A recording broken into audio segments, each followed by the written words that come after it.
Girard noticed something about the characters in the novels he studied. The crisis doesn't begin when the object is lost, it begins when the model disappears. Not the thing they wanted, the person who showed them what to want. And without the model, without the third point of the triangle, they don't just lose direction, they lose the architecture of desire itself. I want to talk about what that looks like from the inside.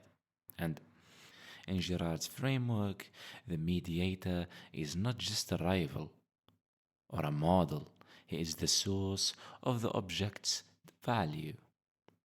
Before the mediator existed, the object barely registered. After the mediator appeared, it became everything. This is what we explored in the last episode about the empty kiss. How the triangle creates desire from nothing, how crystallization coats the object in a false brilliance borrowed entirely from the model's existence. But Girard goes further than that. He says we don't just borrow desire from models, we borrow our sense of being from them.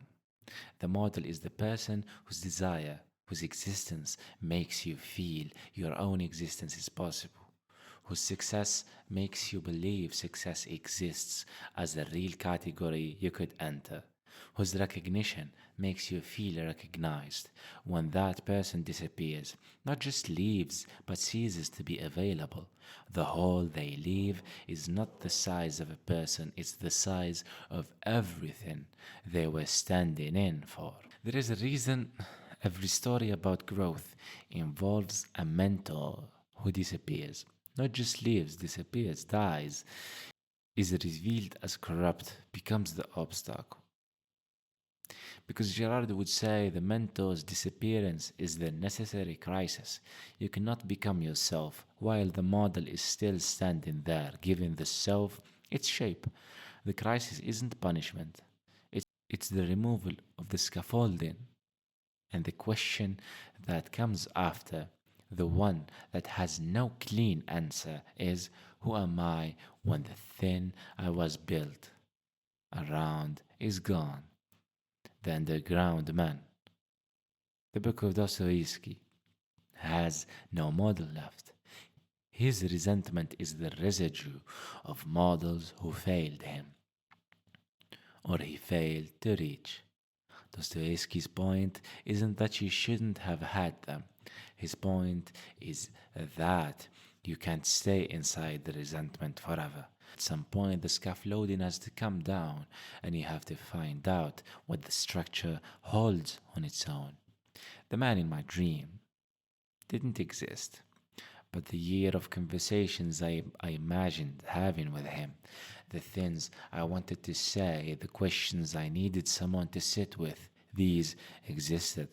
That's the actual loss, not a person, a category of being held that was never filled.